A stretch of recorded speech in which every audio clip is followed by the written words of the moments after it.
Somewhere right now, an HR team is manually updating a spreadsheet that should have been automated years ago. If that's you, Shapes is here to put an end to that. Shapes is the workforce platform for the AI era. Agents handle the routine, and you handle the people. Find them at shapes.co. Welcome to I Hate It Here, the podcast for HR and people professionals, making the hardest job in the world just a little bit easier. I'm Hiba Youssef. One of the things that we keep hearing, and we've talked about this multiple times already, is, HR doesn't own culture. We don't own it. It's not our responsibility. But it is, right? Because we are putting together the processes and the policies that impact how we work, when we work, how we do certain things, what is allowed, what is not allowed, where we are putting our money, and where we are, doing other things. And that is our responsibility. That is something that we can control. Welcome back to another episode of your favorite podcast. I'm Hiba, your resident hater, and today I'm back with some very spicy takes. I hate it when people say culture is everyone's job, because that's basically corporate speak for no one is actually responsible for this. And as HR people, we sometimes forget that we shape the culture through the decisions we make and the policies and the processes we either enable or ignore. Because those policies and processes shape the behavior of our employees, and those behaviors shape culture, and it's a sick wheel that we're going to talk about today. Everyone is responsible for company culture. There, I said it. So we're going to talk in today's HR Evolution about how we as HR go from policymakers to culture architects. And today's guest is going to walk us through how that actually happens. Dani Herrera is a bilingual, award-winning workplace culture, DEI, and talent consultant with over 20 years of experience fixing broken systems and making workplaces work for everyone. She's spent 2 decades inside talent operations, recruitment, DEI, leadership, and led global hiring transformations and redesigning the policies and the processes that quietly shape company culture. Radically and unapologetically committed to intentional inclusion, Dani helps HR teams and leaders understand how the decisions they make every day build or break the cultures they're trying to create. Featured in Forbes, BBC, Business Insider, this pod, she brings hot takes and the receipts. Dani, welcome back to the pod. Hi, oh my God, I'm so happy to be here. That was a lot. She Who came is in that hot. person? That's you. I try. I am so happy to be here, though. That's you. You're so impressive. I'm honored to call you my friend. You've taught me so much. I can always ask you for advice whenever shit is really hitting the fan. I can call you and be like, help. Well, how do I fix Help this? me. Help me. I mean, and shit sometimes does hit the fan. So I'm pumped to talk about being culture Sometimes. architects. Yeah. Sorry. Every single day, we walk into a new hellscape called HR. I'm feeling really goofy today, Dani. I'm feeling super goofy. Honestly, same, friend. We're good. Wait, are you going to go see Spider-Man at midnight tonight? No, not tonight. I just can't do a midnight showing because I'd be falling asleep. No, I'm old. I can't do that anymore. I am, no, those days are over for me. And listeners, I didn't just ask that out of nowhere. Dani's a huge Comic-Con comics nerd too. So now maybe I'll ask. I've never asked you. Who's your favorite superhero in the comic world? I don't know if you can actually call her a superhero. I mean, I guess now with, the Marvel universe, but Mystique and Kid Pride from X-Men. They are amazing. But I also have, many other peeps and women that I absolutely admire all over the place. So all of them. I love that. I also, I have my Buffy comics above me. They're right here. Yay. Because I love Buffy. I can't help but talk about her. I have my Buffy somewhere around here. Maybe you can see her. But yeah. Y'all, we're just pointing to different areas in our rooms on this podcast. Yeah, if you're listening to this is not making any sense for anybody. Any sense to anyone. We're just pointing in different directions in our rooms. Sure. But anyways, I am so excited to see Spider-Man. He's one of my faves. I also love Tom Holland and Zendaya. Very obsessed with the two of them. They're goals, honestly. They're so gorgeous and so cute. I know. And they're so nice and friendly to people and feel like real humans. And I don't know. I love them. So I'm Me excited to see too. Spider-Man. This episode comes out like right after Spider-Man comes out. So maybe I'll be less excited afterwards. But Maybe. We don't know. every single Tom Holland Spider-Man movie I have loved and watched Same, multiple times too. same. Can't Okay. wait. Before we go any further and we just make this whole episode about comic book heroes we love, which maybe that needs to be an episode in the future. I'm actually going to write that down next season. What we can learn through comic book heroes we love. I've been asking every guest this season, what's something about how you work now that would have surprised you 5 years ago? I think I don't know if 5 years, because 5 years ago, we were already kind of working from home and going through that transition.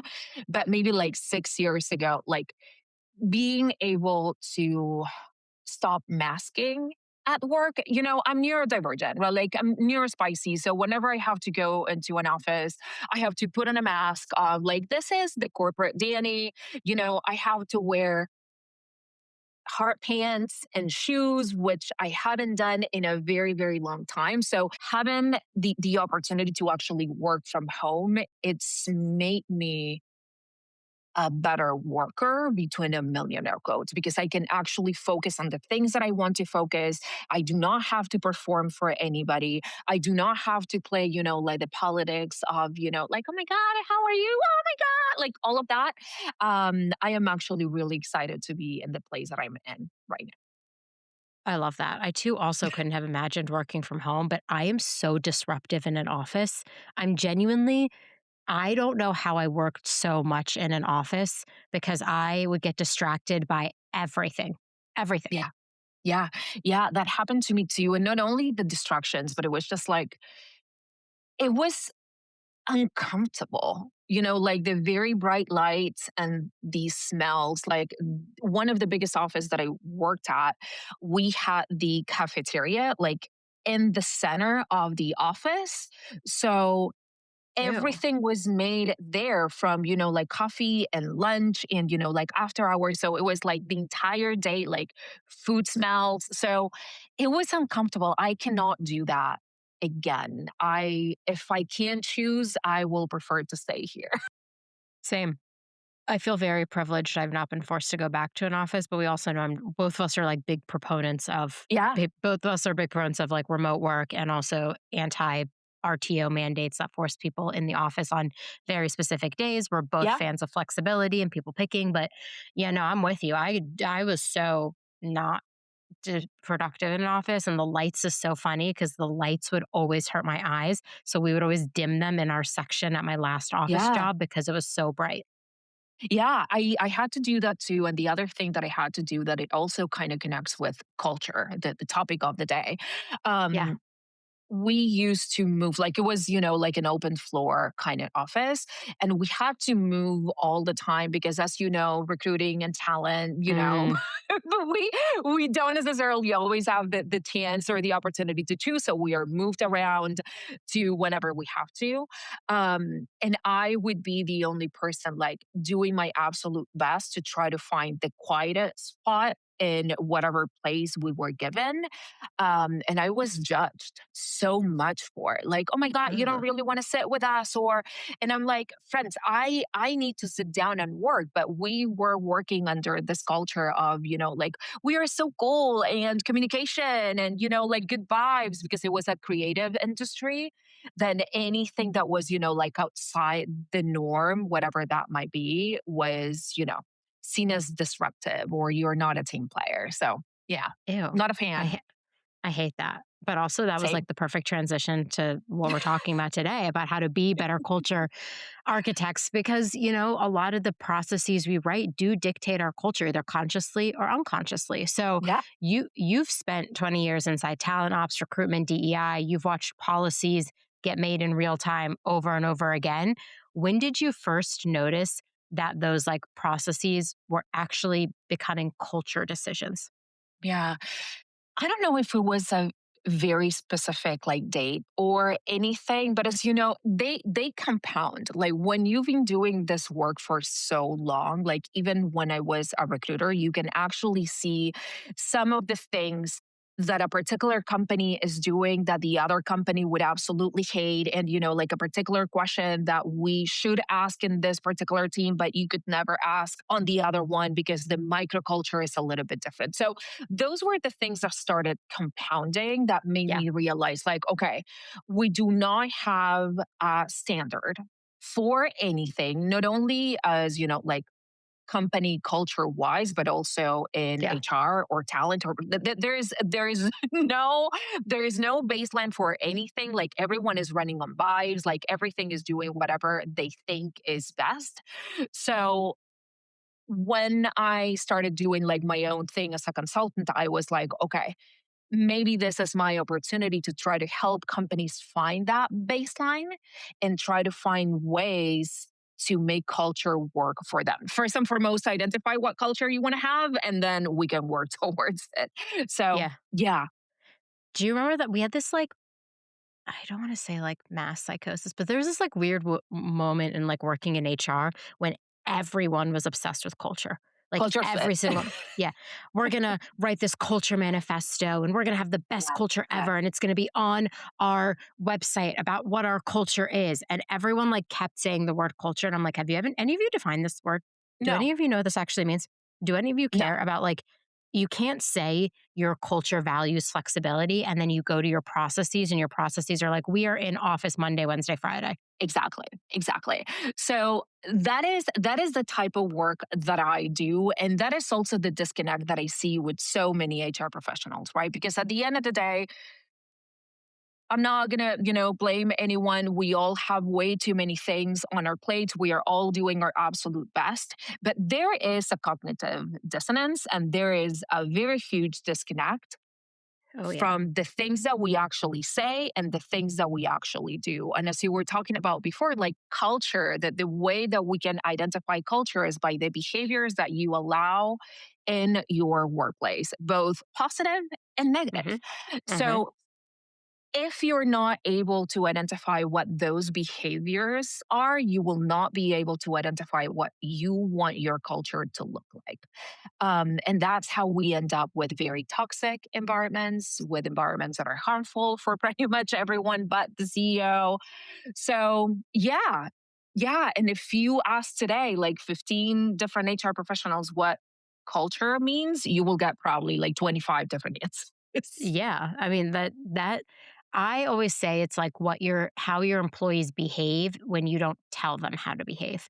Like if Yeah, you're not telling them like you have to act as such, observe what they're doing and that is your culture. And I do think like you and I've talked about this so much, like the CEO's DNA, the leadership team's DNA, usually especially if you're like a founder-led culture, that their personalities, the very best parts of them and the very worst parts of the them worst part. somehow always end up in the culture unless you are They actively working on defining something different. Exactly. They will. And from my experience, sadly, we tend to see, like the worst parts of it, Yeah, yeah. because those are the behaviors that go completely unchecked, right? Because if you are at the Mm, top, right, like you are the C level, mhm. you're the CEO, you're the founder, you are the owner, like who's going to check you, right? Like if you do have a very good relationship with your HR team or with your board, or you have, like trauma informed other C levels, maybe potentially, but it is really rare for an HR professional for whatever reason, maybe because of ignorance or because they don't really want to, like risk their job or whatever that is. You are not going to go ahead and tell them, like, this thing that you are doing is harmful. You might do it, you should be doing it. If we Yeah, do it, that is a completely different question. So that's how we end up with, like the most toxic parts yeah. being super embedded into the day to day. Yeah, and I think like most HR people know when their CEO is doing that toxic harmful behavior. It's just like everyone is not given the opportunity to actually go address it. It's like I'm Yeah. really lucky where I have that relationship with my CEO, but I've now worked with him for 4 years and we have had ups and downs. Like have always been respectful in our ups and downs, but like if I didn't have that relationship with like a previous CEO, so sometimes I feel like it's really hard when we're in this job and we are expected to change something like culture and that very culture is being impacted by a person in charge who is Yeah. not giving anybody the power to change the thing. Exactly. It is really hard. However, we can still control the things that we can control. Right. Exactly. One of the things that we keep hearing, and we've talked about this multiple times already, is, like HR doesn't own culture. Like we don't own it. It's not our Yep. responsibility. But it is, right? Because we are putting together the processes and the policies that impact how we work, when we work, how we do certain things, what is allowed, what is not allowed, where we are putting our money and where we are, like doing other things.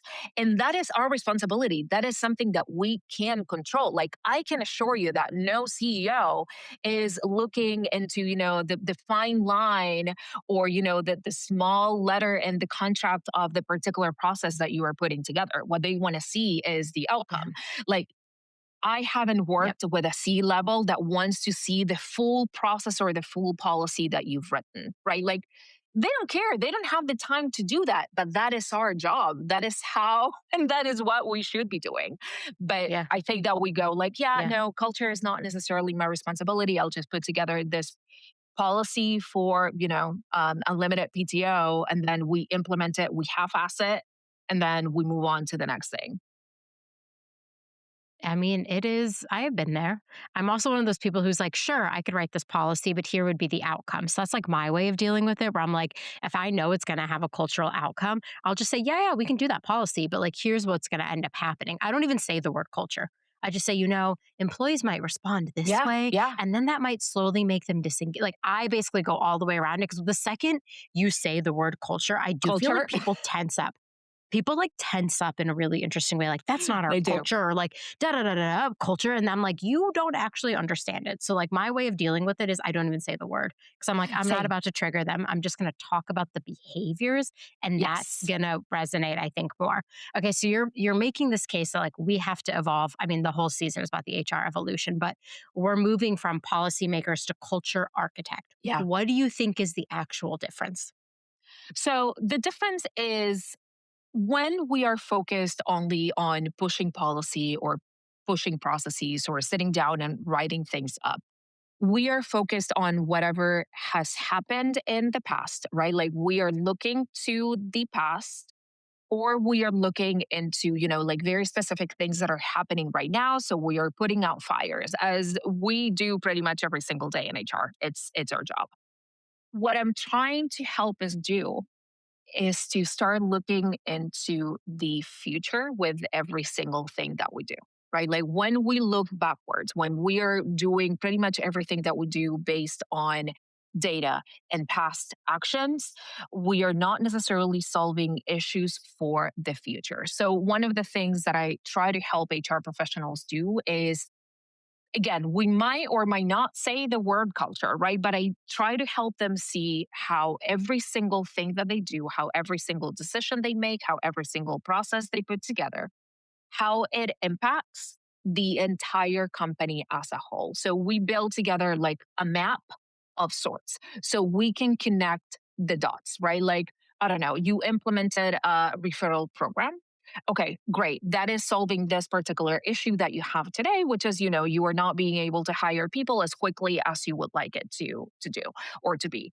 And then I try to help them again. We put together like an actual map of sorts, and I try to help them see how this new process is impacting other processes that they have, how it's impacting the talent that they have today, how it's going to impact the talent that they are trying to bring, how it's impacting their employer brand, how it's impacting, ROI and the budgets and all of those things.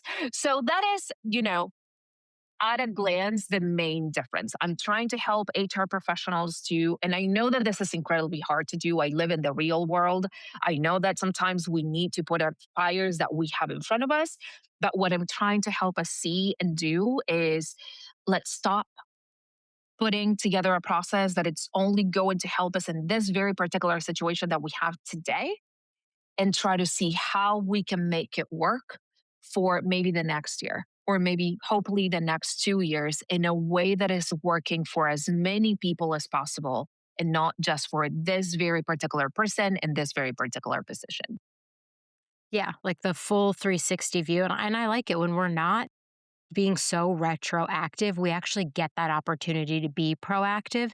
And Yeah, being proactive means we get to be those like architects of what the future looks like. Like there's no exactly. policy I will pass without sitting and thinking about, okay, what does this solve today? What does it solve tomorrow? What does it solve 1 year from now?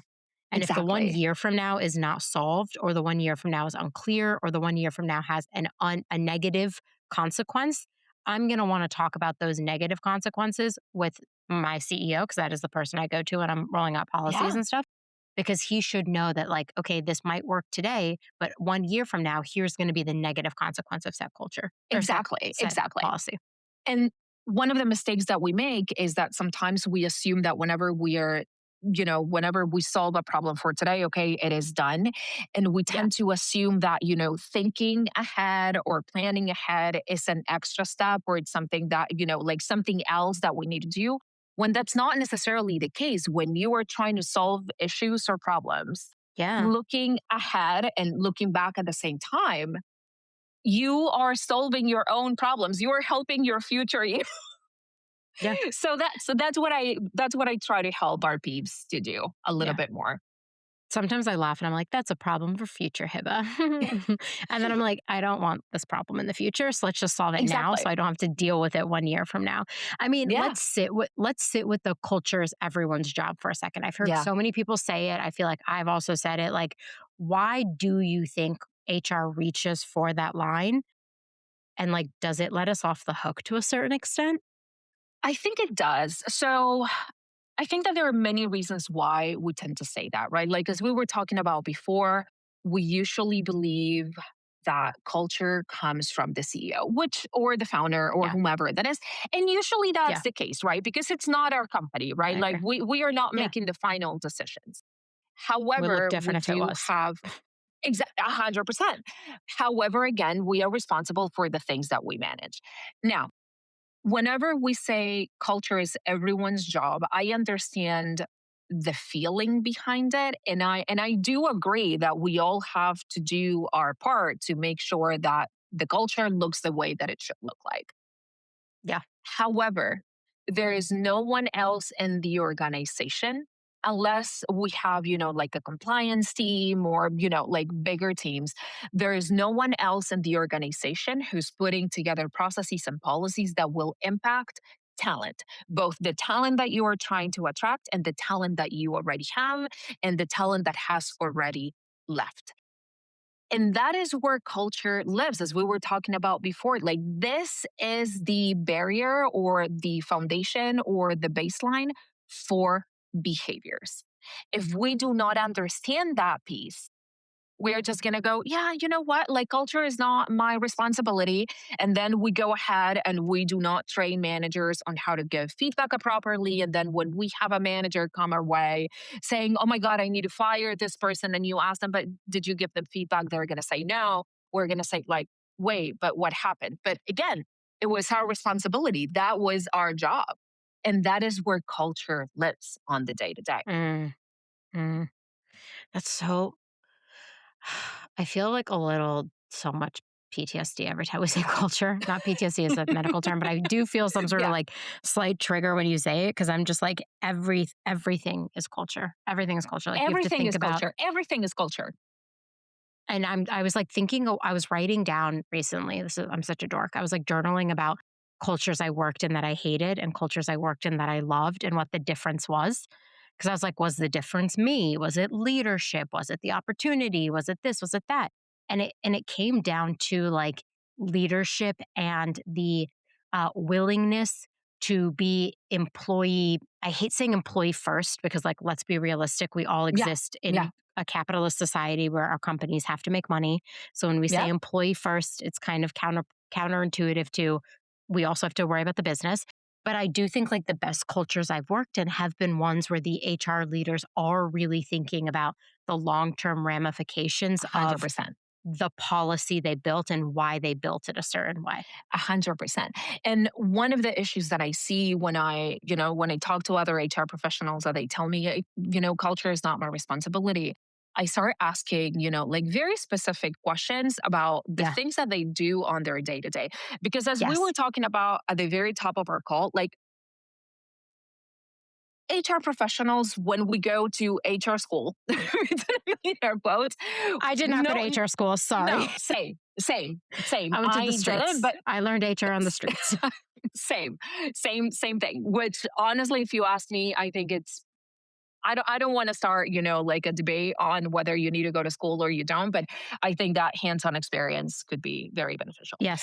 With Same. that said, there is no baseline for what culture means. So what we are doing is we're all working from our hidden expectations and our assumptions, Yeah. right? So Yeah. if I were to ask, John, what does culture look like for you? They're going to tell me, yeah, collaboration and whatever that is.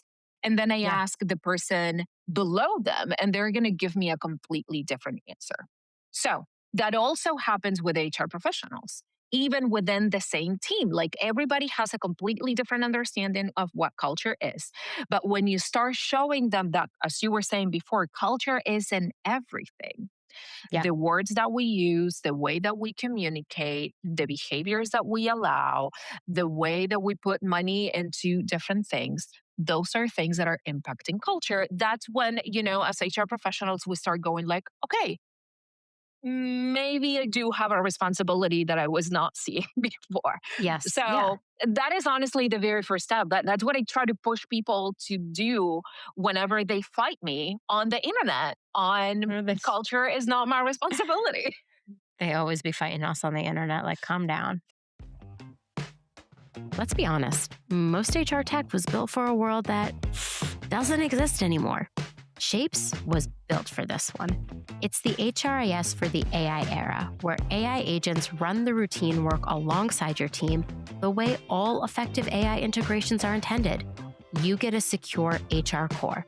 Everything's connected to live org data and a Vibe studio where you can build any people tool you need just by typing it out in plain English. If your systems feel stuck in 2015, go check out Shapes at shapes.co.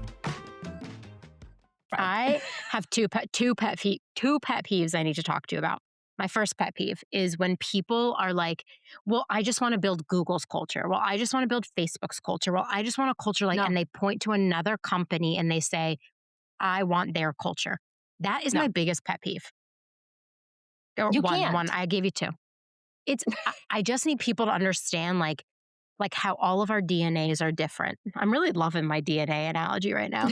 How all of our DNAs are different. Like you cannot point to another company and try to replicate the thing they have internally. You're better off figuring out what is your magic sauce as a company. Yeah. And building 100%. that instead.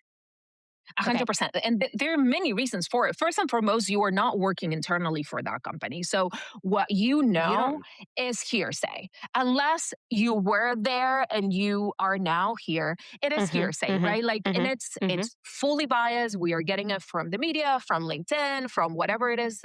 We don't know. We were not there. Second, as you were saying, it's not going to work unless you have Facebook money. Unless you are building the same things that Facebook is building, unless you have the same goals, it's not going to work for you. Yeah. It's not. A couple of years ago, I remember there was like this book, I think it was The Netflix Culture. I can't necessarily remember the name of the book. Everyone was obsessed with that. And it was an amazing book. I mean, but it was contained on Netflix's situation and culture. You could potentially go in and grab, like a few ideas or maybe a strategy or two that you can try maybe to implement, but you are not going to get the same results. You can't. It doesn't work like that. So that's like that's my first pet peeve. My second pet peeve is going to lead me to our best practices. There are so many best practices that HR keeps repeating, even though they were invented by people who were also just guessing.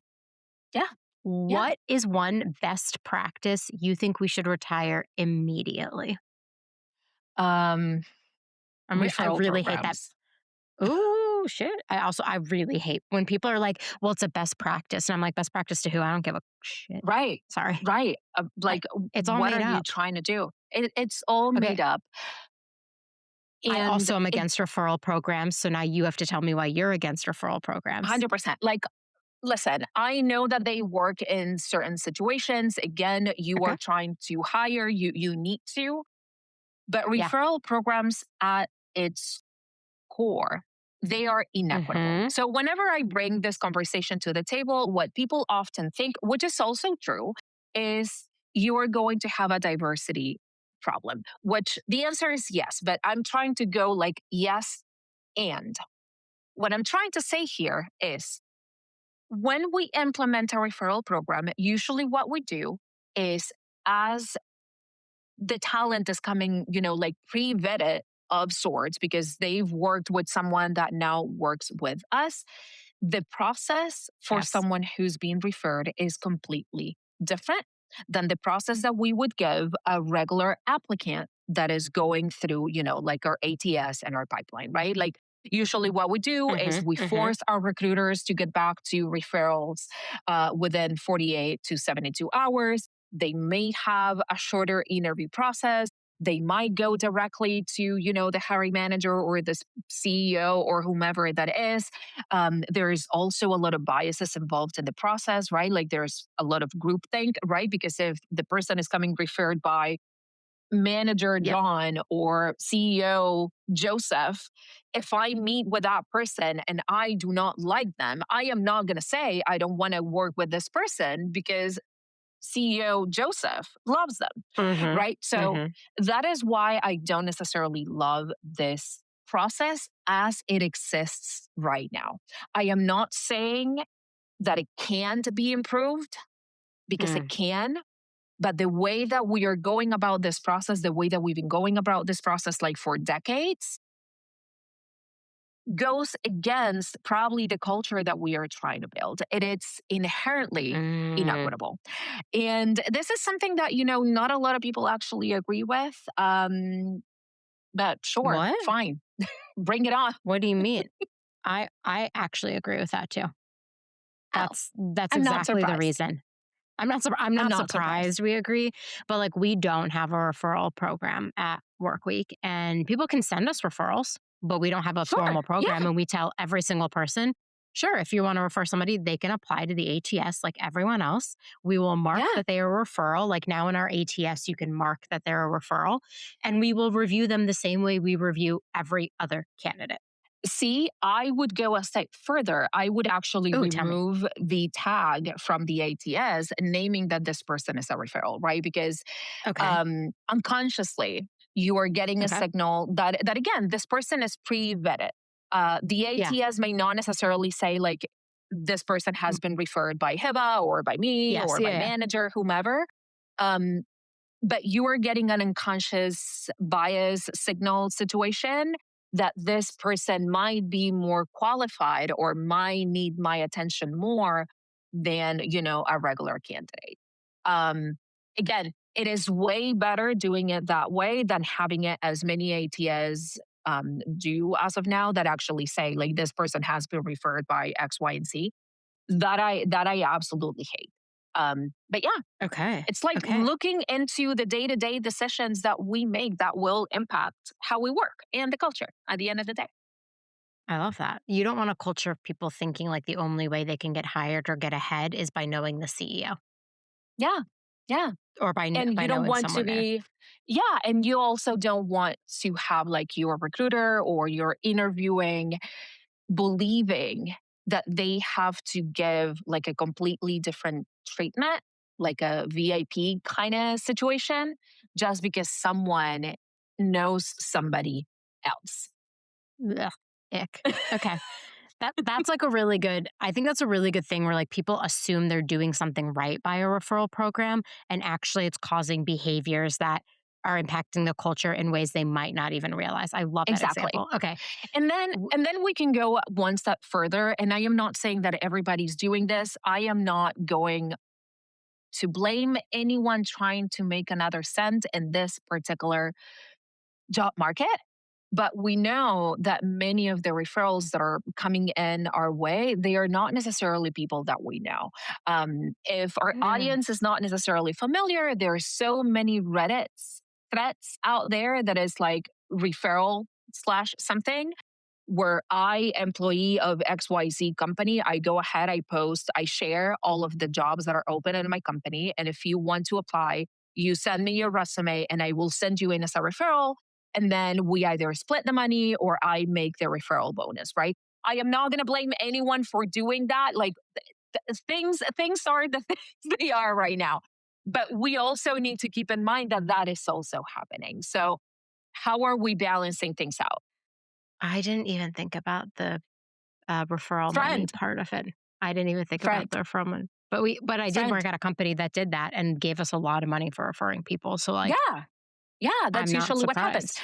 And when you think about it, like, and again, I keep going back to the inequity of it all. Like, say that your culture only likes to hire people who come from XYZ university or that come from Blech, XYZ previous company, right? Like, we only want to hire people from Google, Facebook, whatever that is, or gross. from Harvard, right? Like, we know Oh, that so gross. inherently there is an issue with the diversity of the pool of Mm. the candidates that you are going to get. So, what's going to happen at the end of the day is certain demographics in your company who are better connected are going to get more money than other demographics, right? So, we are even increasing the gap, the pay gap, in ways that we didn't even anticipate.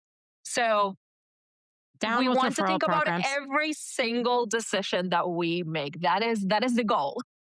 You just that was like a masterclass in walking through something that everyone thinks is a good idea. And then actually, I wouldn't be surprised if most people listening to this episode are like, yeah, Hib and Danny, of course, we feel the same way about referral programs. It's just this audience tends to actually Yeah, understand the impacts of yeah, the things. The yeah. best practices for so long that people touted as best practices. I don't think I ever used the word. I mean, I should check my writing to see if I say this is a best practice because I don't believe that. First of all, I just No, I don't. like I don't believe that anything's a best practice. Second, it's not a because it's a best practice for me does not mean it's a best practice for you.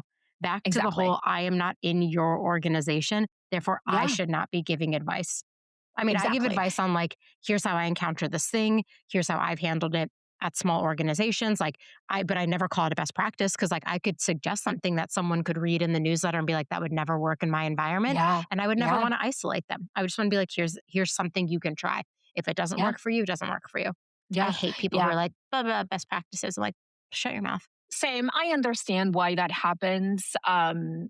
It is a best practice for that particular situation and that particular moment. Yeah. For me, Yeah. you can use No. it as inspiration. Hopefully, it leads you to look into other things that are happening in your organization. But I would never recommend, like as we were talking about before, like copying and pasting something because that's going to be worse. Yeah, I'm not in my copy paste era. Yeah. But I have to talk about something that is really impacting work and work cultures like AI, which has been like a topic across many episodes this season and Yeah. will Yeah. continue to be a topic until I'm blue in the face. And I'm that quote from Mean Girls where it's like I couldn't stop talking about anything Regina George. It's like I can't stop talking about AI because I guess I have to. AI. Okay. But Meta is allegedly currently facing a lawsuit, Yeah. allegedly again, that it used AI to help identify employees on leave that they could lay off. Yeah. If we're Yeah. not clear on what we've already built, what does AI do to the things that we have built at scale? So I think that we already Allegedly, know by the way, I this. need to still say Allegedly. allegedly. Yes. Allegedly. Yes. Yes. Yes. Yes. Yes. I think we already know this, or, it is my hope that we know this, right? That everything that we have in place, either good or bad or Mm, neutral, it's going to be, amplified by the use of AI, right? mhm, mhm, That's the way that it works. So if we build a bot or an algorithm or whatever it is that goes through all of our employees and pinpoint performance review data scores whatever the company is doing it, um, and it's giving me the results for me to choose who's doing great and who's not doing so great. That was already part of our culture. We were already doing it, maybe we were doing it manually. Now we can do it faster and with a layer of I am not even checking my work, right? Because if I am doing it, I don't want to say just manually, right? But if I am the decision maker in having to make the sad decision of who am I going to lay off, and I receive a list of names, I am going to say, oh, hang on. Like John was out of office on leave for the last 6 months. This person does not belong on this particular list. But when we outsource that decision making to a bot who doesn't have the context, who doesn't understand nuance, who can't go in and review is this data point that we are receiving biased because this manager doesn't necessarily do well with anyone named Mary, I am going to make biased and harmful decisions. And we are all running amok using AI on every single thing. And I am really worried about it, not only for what it can do to culture, but also in the way that it's impacting the decisions that we are making. Yeah, it is. Listen, I don't know a single HR person that's just like, yeah, I'll implement AI to do that. Yeah, blah, blah, blah. Like, I'm going to do that without thinking about it. I would like to say every single HR person I've observed who's either come to me for advice, I've connected with on the internet, or watched on the internet, I don't believe anyone in HR is just willy nilly implementing AI. Yeah. But Yeah. I do think a lot of people are letting decisions be made using AI where they should really push back and say there has to Yeah. always be a Yeah. human person in this loop. Yeah. Like Yeah. I Yeah. I can think of a million CEOs that are probably out there being like, I made all our promotion decisions using AI. Like you and I both know if a CEO was going to do something, he's going to go try out a new tech to figure out how to do the thing that he wants to get done. Okay. Yeah. You and I, Yeah. Yeah. you and I both know that leaders are potentially doing that, but it's our job as AI, as HR to talk about what are the long-term ramifications to that. And Facebook Yeah. is allegedly being sued for using AI to do that. So I also encourage anyone listening to the podcast to read the news about these AI lawsuits. Workday is another one. They saw a person apply to I think it was like 40 different jobs Yeah. using the Workday ATS, finding he got declined from all of them almost immediately. And they were using potentially AI to decline candidates that they didn't think were qualified for the jobs. But they Yeah. found that it was negatively impacting, what is it, people of color and women and And people of a certain disabled employees. age Yeah. and disabled. So just like those Yeah. two cases in a nutshell should tell you why AI should never make the decision for any of us. Yeah, and it's not only about I mean, yes, it is about the decision at the end of the day, but one of the things that worries me the most is we do not necessarily know how these algorithms, platforms Yes. are built. Yes. Yep. So going back to what is our responsibility as HR professionals, right? Like I am not asking anyone to become a CTO or a tech lead from day to night, right? Like that's not what we do. That's not what we are doing here, what we know how to do. However, it is a responsibility to ask way more questions whenever Mm, we are meeting with vendors and we are, like proposing a system that we are going to start using, right? Like whenever I meet yeah. with HR professionals or whenever I get like, oh my God, help me with this, um, it is very rare that we ask like, how is the data audited? Where is the data coming from? Is it organic data? Is it synthetic data? How is it trained? How often is it updated? What happens if I identify an issue, not only with the data, but with the output? Like, what happens next? We are not asking those questions as HR professionals. Again, that is our responsibility. And that responsibility impacts our culture at the end of the day. Because what do you For think is going to sure. happen with the rest of, again, the alleged Meta Allegedly. employees, right? Like, Allegedly. Yeah. what are you going to do? Like in the future, you might not ask to go on leave, whether, you are going through something medical and you really need a medical leave, right? Like Yeah. you might have Yeah. a child and you might shorten your maternal leave just because you don't want to end up in the algorithm pool, right? So Yeah. those decisions, those very quick and boring decisions that we make every single day, they impact our culture. And that is what I need us to start thinking about a little bit more. I love that. I mean, if HR becomes the culture architect and not just the policymaker, what does that make our job look like over the next 5 years? So, one of the things and this is something that I think about a lot, as I, like build and refine this framework of becoming culture Yeah. architects. Yeah. One of the things that I want us to be is that kind of goes against what we were talking about before Hmm. is being even more human, right? With the implementation of AI on Yeah. everything, we are just allowing AI and robots to make a lot of decisions. And that's going to happen in many situations, whether we like it or not. But whenever we do own our responsibility of the decisions that we are making and how we are shaping and nurturing culture, we are going to try to make decisions that actually work for as more or as many people as possible on our day to day. I am trying to get us to a point where we stop making short-sighted decisions into decisions that are going to get us to, like the next quarter or the next year or the next 2 years. So hopefully it is, I know that we throw this word a lot, but like a little bit more strategic in the way that we make decisions, a little bit more human in the results that we are Yeah. getting, and hopefully a little bit more of, I can't think of the word neither in English or Spanish, but more courageous, right? Because sometimes we go Yeah. back to what we were talking about before. Like, this is We've not my always done. role. I don't Yeah. want to have this conversation with my CEO. We've always done it the same way. That's only going to harm us in the future. So, yeah, Yeah. I also think it just like we are at, I say this so often. I'm sure anyone who listens to my stuff regularly is so fucking sick of me saying it, but I think we are in in the middle of the biggest workforce transformation that we've ever we are. experienced since email was introduced into the Yeah. workplace.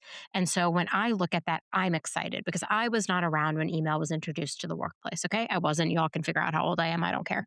I was not around. So I am so excited to be existing in this moment, in this timeline, because I'm like, look at all the things HR can become. Like I Yeah. do believe we all can become massive culture architects. I do believe we should be the people leading the AI transformation at our companies. I do believe we should be the Yeah. smartest people in every room about our people, about their Yes. capabilities, about the skills and the Because we cultures we're trying to are. build. Because we are. We are. We are. So like when you say that, like I don't think we're far off from being these culture architects, but I do think we sometimes get held back by either leadership that doesn't believe in us, we don't have the right buy-in, the environment is Yeah. just a bad environment. Like I will also say there are some environments you can't change. You No, can't. no, no. And that is something else that we need to face, right? Not only when we're talking about culture, but whenever we are talking like pretty much every single thing that we do. Yeah. Um, and that is something that I'm very clear with the work that I do as well, right? Like I cannot make you do something that you don't want to do. If you do not care about your people, I cannot teach you how to do that. There is Yeah. no amount of information that I can give you, no amount of data that I can give you that will make you change your mind. Yeah. If a CEO or an HR professional, if they do not care about culture and their impact in the company culture, there is nothing that I can do to help you get there. The decisions that you're going to make are the decisions that you're going to make, and you're going to harm culture in the way that you're going to harm it. Now, if you're curious on how to do it, if you don't know how to start, if you need a framework, if I am there to help you, but I cannot make you do the thing that you don't want to do. Yeah. Yeah. If somebody listening wants to figure out whether they're a policymaker or a culture architect in their own organization, what's one thing they should look at tomorrow? I would recommend looking into either the last process or policy that they put together or the one that they often use the most, right? Like PTO, Ooh. bereavement leave, promotions, how we hire, like anything that we use on our day to day, something that is, fresh in our minds. And I Yeah. would invite you to pause for a second and try to break it down as much as possible to try to understand, who am I benefiting from this process existing as is today? And Yeah. who am I harming? Now, sometimes we might not necessarily know all the answers, but pausing and reviewing is the very first step. So, review the process that you follow or the policy that you follow the most and try to see who's impacting and how. I love that. Okay, for Yeah. people who are trying to get in touch with you, this is now a bit, Dani, because you know the answer is LinkedIn, but for people who are trying to get in touch with you, what's the best way they can reach you? LinkedIn is probably the best way to find me. I'm also on Threads and on Instagram, but LinkedIn is my face and my everything. Love that. It's also my face and unfortunately my everything too. God, I Yeah. hate this world. Um, Thank you so, so much for joining me on this podcast. I love when we talk about these really big and interesting transformations that HR is going to make. I'm so honored you gave me like an hour of your time. I also have to give a plug for my Safe Space Summit because we're going to be doing a Yes. lot of this work in Oh California my in God. October. So if you're interested in attending, like submit an application and we'll see if we can get you there. This is like the bulk of the work I also want to talk about in person with people because this job is so hard, Dani. It's so hard. Like we could make It a is so million hard. podcast episodes about HR and what makes it difficult. And my only goal in life is to make every podcast episode at least interesting for people Yeah. and We helpful. can talk about it as much as we can and we want to, but at the end of the day, sometimes we need something tangible, right? Like a Yeah. strategy, a framework, something that we can Yeah. implement. So Yeah. I'm so glad that you all doing that. Yay. Thank you, Dani. And thank you for being here. You're the best. You're coming back next season for an episode. I actually wrote it down on I am. your favorite comic book heroes and the lessons they taught you. Yes, I would like we'll to be believe. there. I'm going to send you this email right after. Okay. Thank Yay. you. I'll Of see you course. next week, everyone. Bye. Thanks for tuning in. Keep up with all the latest HR resources by subscribing on Apple, Spotify, Google, or wherever you listen. And if you love I Hate It Here, tell an HR friend. I'll see you next time.